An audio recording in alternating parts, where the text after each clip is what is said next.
예, 수강생 선생님들 안녕하세요. 구정모입니다.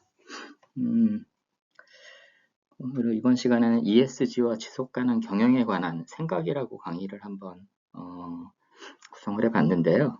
제가 어떤 ESG와 지속 가능 경영 뭐 이렇게 제목을 한 게 아니고 ESG와 지속 가능 경영에 관한 생각으로 제가 제목을 쓴 이유는 저도 아직 공부하고 있는 중이고 저는 이제 사실 조직행동론, 우리 조직행동론이라든지 인적자원 관리론 관련한 강의를 중심으로 많이 하고 있지만, 최근에 이제 사회적으로 화두가 되고 있는 이런 기업 경영의 영속성이라기 하기보다는 좀 지속성이죠.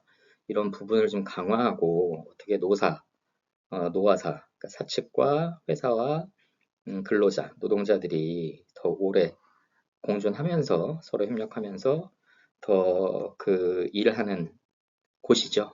조직이 더 오래 지속할 수 있는지에 대해서 지금 여러 가지로 고민을 많이 하고 있습니다. 그래서 그런 과정에서 사람에 대한 부분, 사람, 일, 조직 이 세 가지 주요 핵심 요인들이 어떠한 관계를 가져야만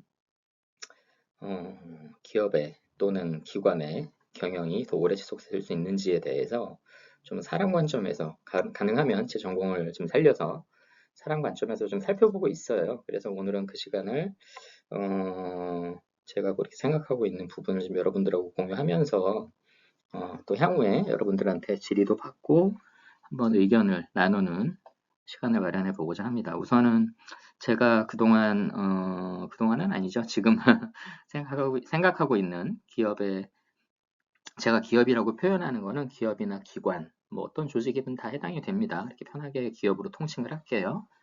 그래서 기업의 ESG와 지속가능 경영에 관한 생각이란 제목으로 한번 오늘 짧게 한번 살펴보겠습니다. 네. 영역은 크게 두 가지로 잡아봤어요. 변화하고 본질.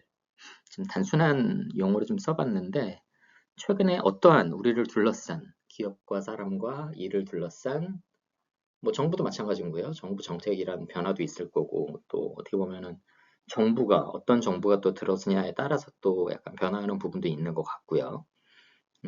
주변의 이런 변화, 트렌드, 여러 가지 환경의 변화를 좀 한번 살펴보도록 하고 두 번째 영역에서는 그렇다면 좀 본질이 무엇인지 이런 변화가 굉장히 복잡다단하고 동시다발적으로 지금 진행이 되고 있는데 그런 상황에서 어떠한 한 국한된 부분을 좀 집중적으로 살펴보는 것보다는 아까 이제 제가 말씀드린 사람, 일, 조직 모든 이런 영역들이 포함이 되어 있는 곳에 근저에 깔려 있는 게 무엇인지 한번 살펴보는 게 필요한 시점이 아닌가라는 좀 생각을 해봤습니다. 그래서 먼저 변화에 대해서 한번 좀 살펴보도록 할게요.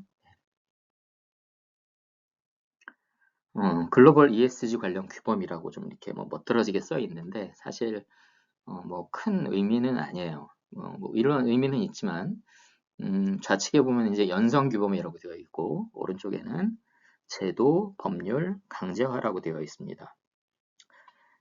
연성 규범이라고 하면 보통 이제 법은 아니나 어떤 가이드라인, 지침이라고 보통 우리가 표현을 많이 하는데 따라야 하는 건 맞는데 이게 법적으로 꼭 100% 의무적으로 따라야 하는지에 대해서는 법적 효력은 엄밀하게 얘기하면 없다라고 봐도 되는 거죠. 쉽게 얘기하면 이제 규범인데 연성 이게 연자가 이게 부드러울 연이잖아요. 연성 부드러운 상황에서의 규범은 통상 우리가 뭐 전통적 관습적 뭐 일관적으로 그동안 지켜온 어떠한 사실상의 법이라고도 해당할 수 있는 사람들의 인식상의 법이라고 해당할 수 있는 개념을 규범이라고도 할 수 있을 것 같은데 좀 부드러운 규범이라고 하니까 가이드라인 정도로 이해를 하면은 큰 무리가 없을 것 같습니다. 하나만 예를 들어보죠. 여기 지금 첫 번째 UNGP라고 되어 있는데 이게 이제 풀어서 해석을 해보면 UN, United Nations Guideline Principles, 그죠? UN Guideline, UN 가이드라인인가요? 가이드라이닝 프린서플일 겁니다. 풀어서 얘기하면 UN에서 지침을 하는 가이드하는 원칙이라는 뜻이에요. 여러분들 우리 유나이티드 네이션스 유엔이 이제 뭐 뉴욕에 있잖아요. 거기에서 이제 전 세계 190여 개 국가가 아마 회원국으로 가입이 되어 있을 텐데 전 세계 사실 뭐 99% 이상 모든 국가가 참여를 하고 회원국으로서 의무를 다 하고 있는 거로 우리가 알고 있는데 유엔 사무국에서 어떠한 지침을 결정을 해서 어떤 위원회 거기 이제 주요 국가들이 이제 좀 상임위원회 뭐 이런 식으로 되어 있죠. 그 위원회가 통과를 시키면 그 가이드라인은 거기에 해당하는 상임위원회에 참석한 그 국가들은 물론 그 회원국도 그 가이드라인을 따라야 하는 것으로 효력이 발생이 됩니다. 예, 그동안은 이제 국제 질서가 어떻게 보면은 경제적이라기보다는 유엔의 이제 어떻게 보면 정치적인 국가 간의 이런 관계를 권역별 이런 문제에 대해서 해결을 하고 가이드를 해 나가는 조직이었으니까 아무래도 정치적인 성향이 좀 짙겠죠. 전쟁 같은 것도 많이 다루고, 그죠? 예. 그런데 이게 이제 과거에는 어느 정도 유엔의 역할이 굉장히 중요하고 그 결의안 같은 것들이 발효가 되고 시행이 되면 사실상 모든 국가들이 법률에 준하여 따르는 경우들이 많았죠. 예, 예. 그러나 최근에는 어떻죠? 어떤 지금 뭐 유엔 사무총장이 계속 계신데 우리나라 예전에 반기문 유엔 사무총장도 이전에 사무총장이셨지만 유엔 사무총장의 이런 지위가 가진 크기, 파워가 권위가 예전만큼은 못하지 않나요? 예. 언론에 나오는 빈도도 굉장히 줄어들었고 그 대신 미국의 대통령이 주로 많이 나오죠. 대신 예. 오히려 유엔 사무총장인 것처럼 예. 농담이기는 하지만 빈도로 보면은 그렇게 볼 수가 있을 것 같아요. 그래서 제가 말씀드리고자 하는 거는 유엔이라는 조직이 뭐 약화가 됐거나 이렇게 했다고 말씀드리는 게 아니라 그 외에 어떤 한 국가의 강력한 힘이 이레귤러하게 이렇게 발생을 해가지고 기존 유엔의 질서가 조금 달라지고 있는 게 아니냐. 예, 한 가지 예를 들면 이제 유엔 뭐 가이드라인이라든지 WTO, 월드 트레이드 오거니제이션, 국제 무역 기구 같은 경우도 유엔과 같은 조직이죠. 전 세계 국가들이 모여서 우리가 무역이나 교역, 이런 수출입은 이러한 기준, 또 이러한 가이드에서 하고 만약에 양 국가 간의 의견이 일치하지 않으면 WTO에 제소를 해서 WTO가 어떻게 보면은 재판관으로서 그 문제를 해결해주고 판단을 해주는 역할을 해왔다라는 거죠.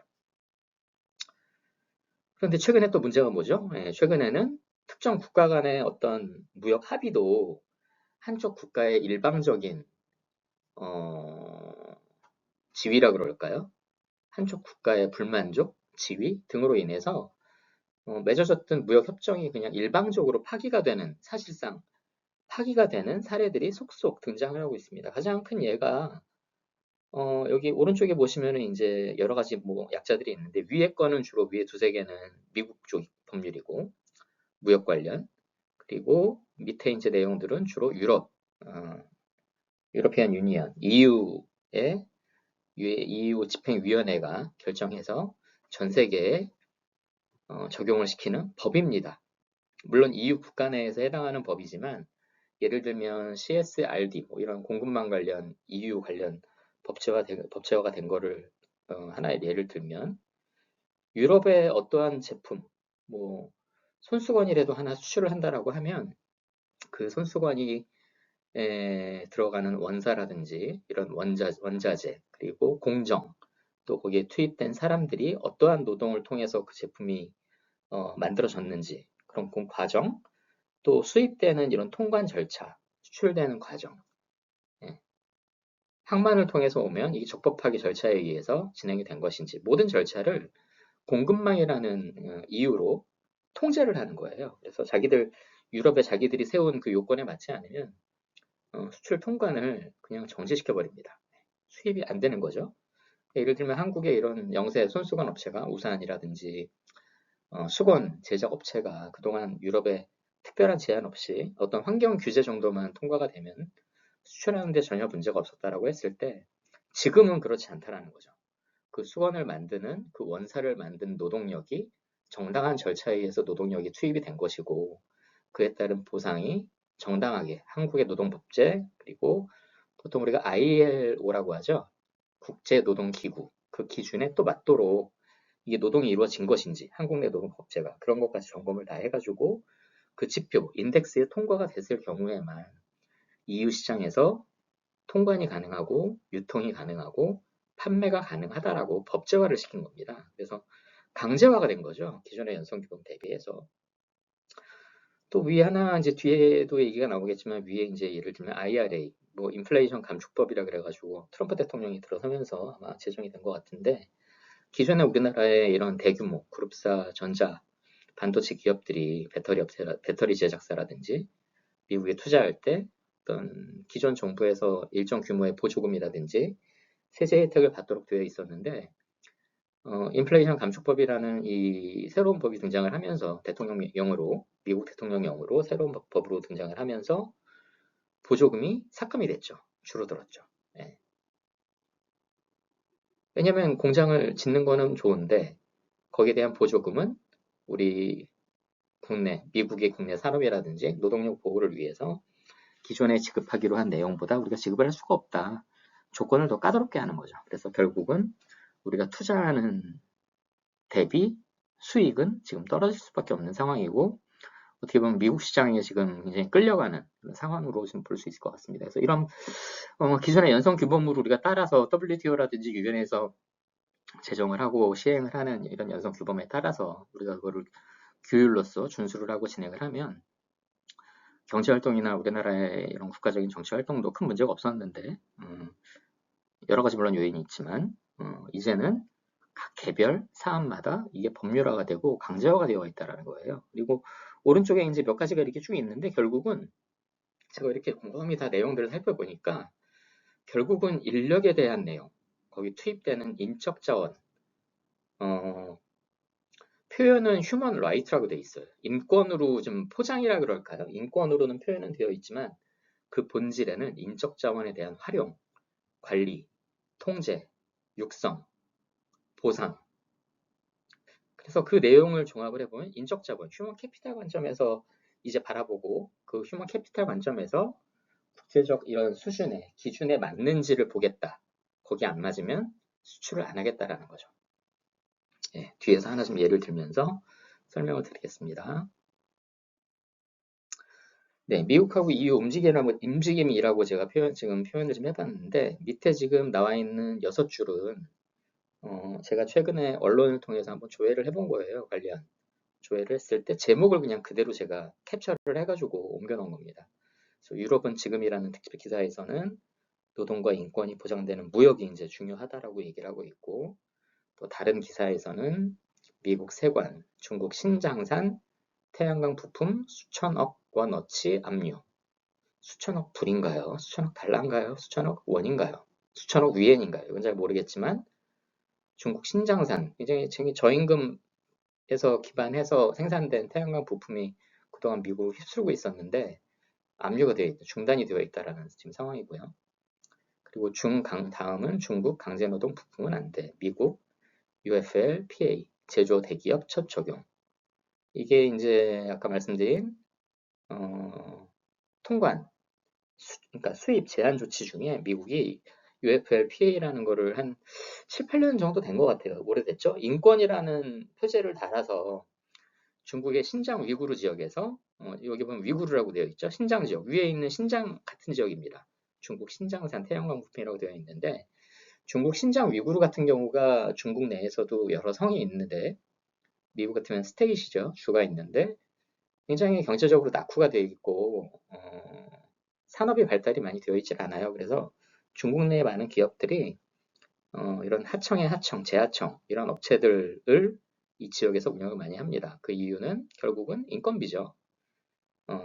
많은 노동력을, 대규모 노동력을 정말로 싼 인건비로 운영을 해서 물건을 만들 수 있는 지역이기 때문에 중국의 많은 대기업들, 지금 전기차 업체라든지 중국의 전자제품 업체들, 또 제조업 업체들의 한 3차 하청, 4차 하청 이런 업체들은 신장 위구르 지역에 많이 배포가 되어 있다라고 해요. 지금도 마찬가지고요. 근데 이제 미국이 중국을 사실 어떻게 보면은 되게 이런 중국의 수출을 좀 이렇게 제한시키기 위한 노력을 지금까지도 막 어떻게 보면 경쟁 차원에서 많이 하고 있는데 가장 먼저 한 게 신장 위구르 지역 제품이 들어간 모든 제품은 미국 내에 판매할 수가 없다라고 이 법으로 만든 거예요. 액트죠, 법이죠. 예, 액션이죠.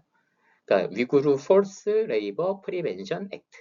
그러니까 위구르 지역에서 강제 노동에 의해서, 여기 방지로 되어 있지만 강제 노동에 의해서 생산된 부품이 트랜지스터라든지 전자제품 하나라도 들어간 것이 확인이 되는 즉시 그 회사, 그 제조 대기업이라든지 그 밑에 하청업체라든지, 그러니까 그 부품을 공급받은 1차청 그리고 원청, 예를 들어서 원청이 화웨이라고 해보죠. 화웨이가 어떤 전자 네트워크 장비를 만들어서 미국에 팔았다라고 가정을 해봐요. 그럼 그 부품 중에 신장 위구르 지역에서 강제 노동, 예를 들면 미성년자에 대한 정당하지 않은 임금을 지불하지 않은 노동이 행위가 발생을 한 과정을 통해서 만들어진 제품이 거기에 들어갔거나, 또 최저임금, 중국에도 최저임금이 있을 거고 중국에서 그 최저임금법, 노동계약법이라든지 노동법제를 ILO 여기다가 신고는 했을 거예요. 근데 그 신고한 대로 만약에 하지 않았을 경우에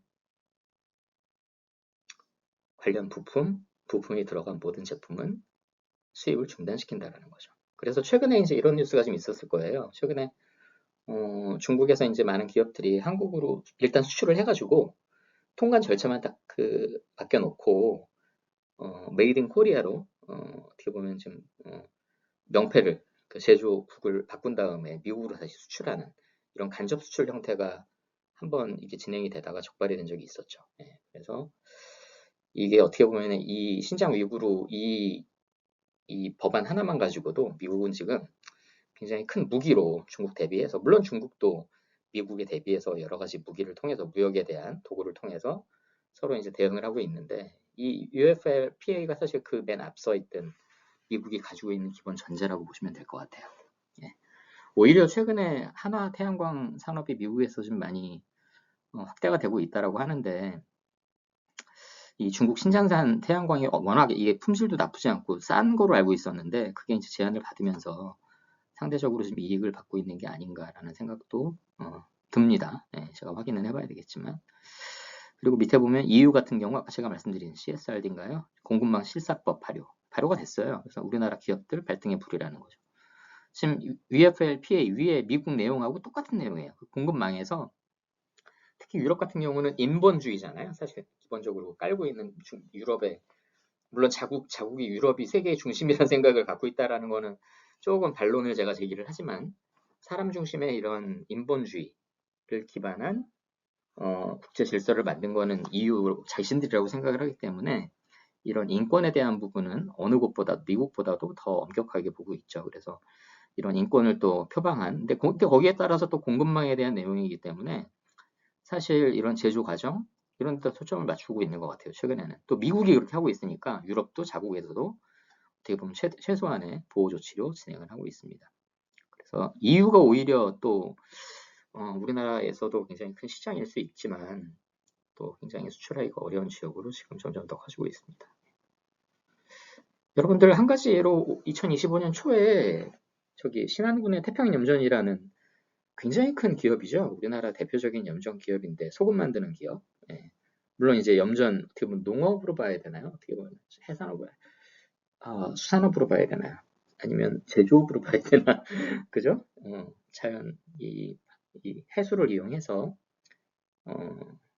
소금을 만드는 기업인데, 거기에 들어와 있는 협력사, 1차 협력사였던 것 같아요.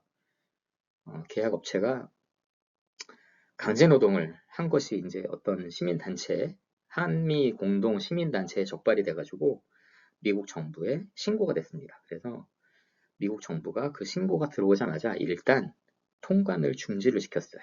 왜냐하면 이미 UFLPA 같이 이런 강제노동이라든지 그 나라의 기본적인 노동법제에 미치지 못하는 법이 적용이 돼서, 적용이 안 된 거죠. 그 법이 적용이 안 돼서 노동이 된 그런 제품 같은 경우는 아예 수출을 안 하는 게 지금 미국 정부의 기본적인 방침이자 지금 법으로 운영을 하고 있기 때문에, 어떻게 보면은 태평염전에 만약에 그런 신고가 들어왔다라고 하면 최소한의 증거는 제출됐을 거고, 그 증거가 만약에 증거로서 인용이 되고 확인이 됐다라고 하면 뭐 수출이 중지가 돼도 우리나라도 할 말이 없는 거죠.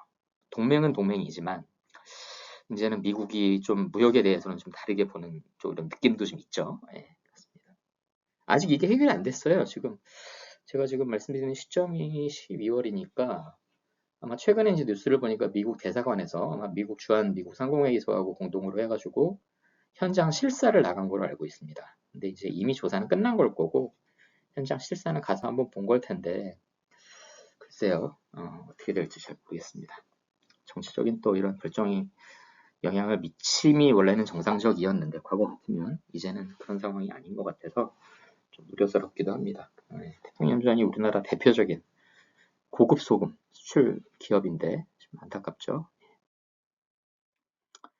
아까 말씀드린 EU에 수출하는 모든 기업 공급망 ES 실사 수준. 지금 이제 대한상공회의소하고 코트라는 사실 발등에 불이 떨어졌어요. 아까 제가 기사에도 이제 한국 기업들 발등에 불이 떨어졌다라고 했는데 지금 EU하고 미국의 움직임이 예사롭지 않은 거죠. 여기 지금 보면 왼쪽에 그 공시 기준 가이드 보면 CSRD 있죠? 네, 이게 지금 유럽의 공급망 실사법이에요. 이미 시행이 됐기 때문에 거기 지금 유럽 국기도 들어가 있네요. 대한상공회의소 우리나라 모든 기업들이 사실 가입이 되어 있는 뭐 정경련 지금 한국경제연합회인가요? 그런 경제단체하고 거의 동일하죠. 대한상공회의소 주도로 지금 이거를 교육이라고 하긴 뭐하고 이제 홍보 대응을 많이 하고 있습니다. 특히 중소기업 하청업체들이라든지 왜냐면 하청업체들도 이제 벗어날 곳이 없어요. 숨어 있을 데도 없고 이거를 감춘다고 할 수도 없고 왜냐면 우리나라 정부에서 이제 이거 실사를 하는 걸 지금 KESG 기준이라 그래서 만들고 있습니다. 산자부하고 산업통상자원부하고 고용노동부하고 공동으로 또 사람이 들어가죠. 고용노동부에 빠지질 않아요. 그래서 또 코트라 같은 경우도 지금 대한상공회의소하고 같이 해가지고 개별적으로 진행을 하고 있는데 전국의 그 농업기업이라든지 코트라 같은 경우는 특히 지금 굉장히 코트라가 잘하고 있는 게 농산물 스타트업이라든지 어쨌든 근로기준법에 적용이 되는 기업들 대상으로 해가지고 5명 이상이면 근로기준법 우리나라 노동복지 적용 대상이니까 거기 대상으로 지역을 현장을 다 이렇게 다니시면서 교육을 엄청 많이 하고 있어요. 세미나를 많이 하고 있어요. 그래서 일단은 준비를 많이 하고 있는데 뭔가 좀 이렇게 눈에 보이는 인덱스가 지금 나와서 국제적으로 통용되는 단계까지 와야 되는 됨이 바람직하다라고 생각은 하는데 아직까지는 좀 혼란스러운 상황이라고 볼 수 있을 것 같습니다. 이거는 이제 우리나라 국가인권위원회에서도 예전부터 인권 경영을 계속 이제 강조를 많이 해 오셨고 노력을 많이 해 오셨는데 이제 실제로 기업들이 이거를 이제 어떻게 실행을 하느냐가 문제가 되는 거죠. 결국에 이제 제가 위에 이렇게 써놓은 거 보면 기업 조직의 본질과 기능 플러스 인권 경영은 기본이고 인권 존중도 기본이고 이제 그걸 어떻게 사람에 관한 부분을 좀 이거를 활용이라 그럴까요? 활용이자 육성, 주체이자 객체로서 노동에 대한 어떻게 이걸 육성하고 이 사람들을 활성화를 시키고 또 일을 잘하도록 지원을 하고 육성을 하고 관리도 잘해서 생산성을 높일 것인지 그것이 굉장히 좀 중요한 단계에 와 있다라고 할 수 있을 것 같습니다. 국가별 그래서 이제 인적자본 제가 말씀드렸는데 사회적 위험 관점에서 이제 인적자본을 살펴볼 필요가 좀 있을 것 같아요. 유럽에서도 사람에 관한 문제, 인권에 대한 인적자본에 관한 문제를 사회적 위험, 소셜 리스크 영역으로 포함을 시켜놓고 있습니다. 그래서 사회적 위험을 최소화시키는 기업만이 준비가 되어 있는 기업만이 우리 EU에다 수출을 해라. 우리 EU 국가들은 이미 잘하고 있으니 이런 전제가 깔려 있는 거겠죠. 그리고 EU 국가가 잘 그 사회적 위험 관리를 안 한다 손 치더라도 예, 손은 안 우르굽게 되어 있기 때문에 또 글쎄요. 자꾸 이제 EU도 미국을 따라가려는 느낌이 들기도 합니다. 예. 외국에서 뭐 ESG라고 표현을 하면 잘 알아듣지 못하는 교수나 이렇게 학자들도 많아요. 근데 이제 설명을 하면은 금방금방 알아듣죠. 예. 미국 같은 경우는 증권거래위원회 SEC 워낙 강력한 기관이죠. 사법권도 가지고 있고 여기에 원래도 강력했지만 인적자본 공시 의무화했어요. 인적자본을 그 공시하는 걸 의무화했죠. 생산성을 넣으라는 거예요. 당신들 기업에 인력의 활용 효율도라든지 이런 거. 그리고 충격적이었던 게 사실 저 개인적으로는 좀 깜짝 놀랐던 게 일본이 2023년에 인적자본 정보 기재를 의무화했어요. 물론 그 범위가 아직은 초기 단계, 지금 한 4, 5년 정도 지났기 때문에 초기 단계이기 때문에 그렇게 세부적인 뭐 생산성 이런 관리 내용까지는 아닌데 일본이 이런 인적자본 사람 관련 내용을 공시화에 의무화를 했다? 국면이 달라진 겁니다, 지금. 예. 단순하게 예를 들어서 우리나라나 일본의 예전에 이제 지금 우리나라 같은 경우에 기업 공개 같은 거 하면 공시자료에다가 증권거래소나 정부에다가 상시 근로자가 몇 명이고, 그죠? 뭐 인당 매출이 얼마고, 연간 매출, 영업 이익이 얼마고, 이런 건 다 공시하잖아요. 또 인당 뭐 이익이라든지 이런 것도. 근데 그건 기초 내용이라는 거죠. 근데 여기서 말하는 인적 자본이라는 거는 실제로 이런 사람에 대한 각 구성 요인, 사람이 일하는 구성 요인에 대해서 이 회사가 어떻게 관리하고 그 프로세스를 어떻게 운용을 하는지에까지에 대한 내용까지 구체적으로 기재를 하도록 요구를 하고 있습니다. 여기 일본 같은 경우도 인적자본 정보 기재 의무화라고 되어 있죠. 예. 의무화가 저게 무서운 거죠. 근데 일본 기업이 저렇게 하리라고는 굉장히 약간 의외였고요. 물론 이제 예전에 제가 설명을 했는지 모르겠는데 일본과 우리나라의 노동 법제라든지 노동시장 상황이 이제 좀 많이 달라졌기 때문에 이런 것이 가능한 게 아닌가라는 생각도 좀 들기도 합니다. 좀 확인은 좀 더 해봐야 될 것 같고요. 이유는 뭐 아까 CSR 대표적으로 지속가능성 정보 공시 지침이라고 되어 있지만 공급망 관리에서 지속가능성, 사람 관련해서 어떻게 지속가능하게 인권, 인적 자원을 운영할 것이냐 하고 있는지 그거에 대해서 명확하게 제시를 해라. 분기별이라든지 반기별로. 네, 그렇습니다. 네.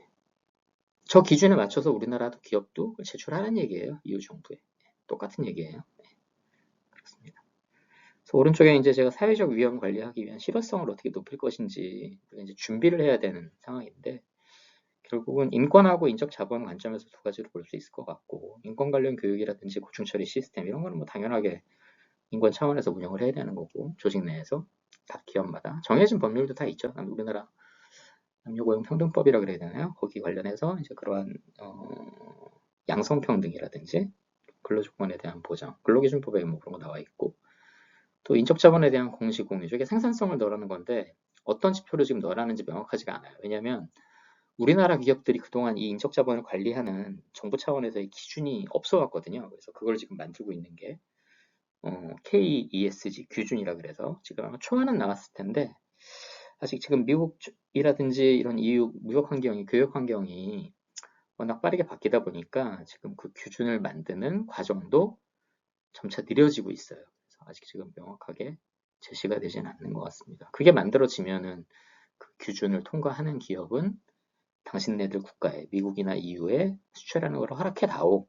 그렇게 국가 간에 거래를 해야 되는 거죠. 그 대신 기존에 예를 들어서 미국이 우리나라에 트럭 수출하는 거 관세를 1.5% 매기는 거를 1년 내에 5%로 내리겠다, 0.5%로 내리겠다. 뭐 이렇게 딜을 하든지 뭐 이런 식으로 가야 되는데 지금은 너무 일방적으로 막 급격하게 바뀌고 있는 상황이라 우리나라에서도 지금 KEO, ESG 관련해서 규준을 만드는 게 느려지고 있고 지금 정체되어 있다라고 보시면 되고요. 저기 일본이 지금 저기 아까 보시면 좌측에 우리나라에 보면 금융위원회네요, 그죠? 금융위원회가 인적자본 정보기재 의무화를 해서 우리도 2026년 1월 1일부터 일본에 준하는 수준으로 인적자본 정보를 기재하는 것을 의무화하려고 했었어요. 네, 발표까지 했었고 근데 지금 잠정 연기됐습니다. 그 이유는 조금 아까 제가 말씀드린 이런 글로벌 교육 환경의 변화라고 생각이 들고요. 그래서 모니터링은 이제 중요한 거 계속 해야 되겠죠. 오른쪽에 보시면 해외 정책 규범이라든지 예적 필요하다고 생각이 듭니다. 네. 본질은 간단하게 한번 볼게요. 뭐 어렵게 얘기할 필요도 없는 것 같고 본질은 뭔지 지금 이제 쟁점이 KESG 기준 지금 만들고 있다 그랬죠. 이거를 만드는 것도 중요한데 그 안에 이제 표준화시키고 기업에서 실제로 내부적으로 진행하고 노력해야 되는 게 무엇인지 이게 또 이제 같이 한번 고민을 해야 된다는 생각에서 좀 내용을 써본 거고요. 이거는 EU 집행위원회가 올해 초에 발표를 한 거예요. 인적자본 관련해서. 그러니까 CSRD하고 CSDDD가 이제 공급망 관리. 유럽에서 아까 제가 얘기한 미국의 신장 위구르 뭐 강제노동 금지법 이런 거 비슷한 건데 사실 되게 어떻게 보면 거기에서 이야기하고 있는 사회적 위험 관리 프로세스를 딱 규정을 했어요. 여기에 보면 굉장히 흥미로운 게 한 기업이 사람에 관해서 고용을 하고 활용하고 평가하고 유지하고 육성하고 생산성을 내고 그 결과를 공개하고 공유한다라는 이 프로세스가 인사관리 프로세스하고 동일합니다. 네, 그래서 결국은 사회적 위험 관리는 사람에 관한 부분이 가장 큰 게 아닌가. 이유에서도 그렇게 강조를 하고 있다라고 이해하시면 큰 무리는 없을 것 같습니다. 밑에 보시면 그 EU가 이제 옴니버스 패키지라고 발표할 때 제시한 거예요. EU 시장 수출 기업에 대한 예외 없는 적용이라고 명시를 했어요. 아예 딱 앞에다가. 그리고 사회적 위험 영역을 모니터링하는 걸 우리가 중시하겠다라고 발표를 했습니다. 예외 없는 적용이라는 게 진짜 무서운 말이죠. 협력사도 이제 피해 나갈 수 없다라는 거죠. 그래서 이제 보다 본질적인 내용으로 사회적 위험 예방을 위한 인적자원 개발이라고 제가 표현을 해봤는데 결국은 인적자원 관리, 휴먼 리소스 매니지먼트도 물론 굉장히 중요하고 당연히 우리가 그거에 따라서 사람을 관리하고 운용을 해야 되는 거는 맞지만 인적자원 개발 관점에서 동시에 좀 바라보는 게 사실 기존에도 좀 있어 왔지만 조금 더 이제 강화가 돼야 되는 게 아니냐. 밑에 보시면 이제 수한승 교수라고 굉장히 HRD의 선두 매들러 교수님도 마찬가지인 거고 선두주자이신데 선두 교수 연구자 학자들이신데 밑에 이제 수한승 교수가 발표하신 정의 HRD의 정의만 보면 오늘의 강의는 마무리할 수 있을 것 같기도 해요. 결국 개인, 직원, 그리고 집단, 어떤 팀이나 사업부, 그리고 조직, 기업이라고 볼 수 있겠죠. 수준의 성과를 향상하기 위한 목적으로 해서 구성원의 전문성을 발현하도록 돕고 개발하는 거다. 이게 중요하다라고 지금 얘기를 하고 있는데 인적자원 관리에서는 어떻게 보면 순서가 좀 다르죠.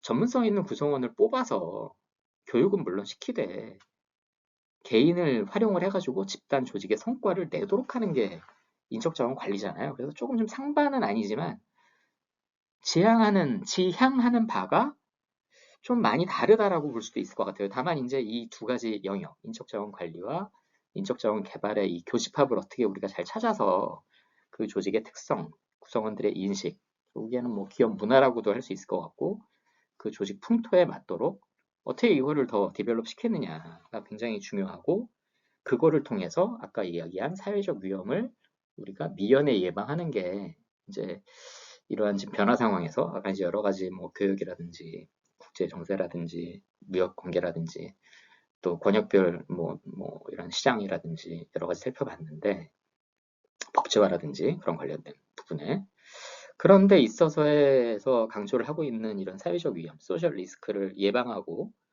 좀 최소화하기 위해서는 결국에는 인적자원 개발 관점에서의 접근이 이제는 좀 강화가 돼야 된다는 것으로 보는 게 타당하지 않을까라는 생각을 해봅니다. HRD 기억해 주시고요. 왼쪽에 휴먼 리소스 디벨롭먼트. HRD도 HRM처럼 하나의 요즘 연구 경영학 내에서의 교육공학, 교육학, 경영학이 어떻게 보면 좀 약간 융합된 학문으로 보시면 될 것 같고요. 미국에서 1980년대부터 이미 하나의 학회가 명확하게 국제학회가 자리 결성이 됐고 활성화가 되고 있고 우리나라도 인적자원 개발 관련 학회라든지 학문이 이제 굉장히 본격적으로 발달을 하고 있죠. 네, 하나의 학문 영역으로 보시면 될 것 같습니다. 네, 이렇게 한번 살펴봤고요. 우리가 이제 지금 가장 우리가 맞닥뜨리는 리스크가 무엇인지 한번 고민을 해보고 우리가 조직 구성원이라고 한다면 조직 구성원으로서 이런 사회적 위험에 나를 보호하기 위한 게 무엇이고 또 나를 더 육성을 해서 나의 경쟁력을 더 높이기 위한 나의 경력 개발, 인적자원 개발을 위한 노력은 어디에 더 집중을 해야 되는 것인지 스스로에 대한 고민도 할 필요가 있다고 생각이 들고요. 또 결국은 이제 우리가 지금 살펴보는 거는 기업 단위, 기업 시각에서의 내용도 좀 주로 많이 살펴보니까 기업 시각에서 어떻게 이런 사회적 위험을 줄여나가야 될지 좀 중지를 모아보는 그런 고민을 하는 지금 시간이 되었으면 합니다. 예. 오늘 이 정도로 말씀드려봤고요. 오늘 ESG와 지속가능 경영에 대한 제 구종목 교수의 생각이라는 제목으로 설명을 들어봤습니다. 네. 수고 많으셨습니다. 네.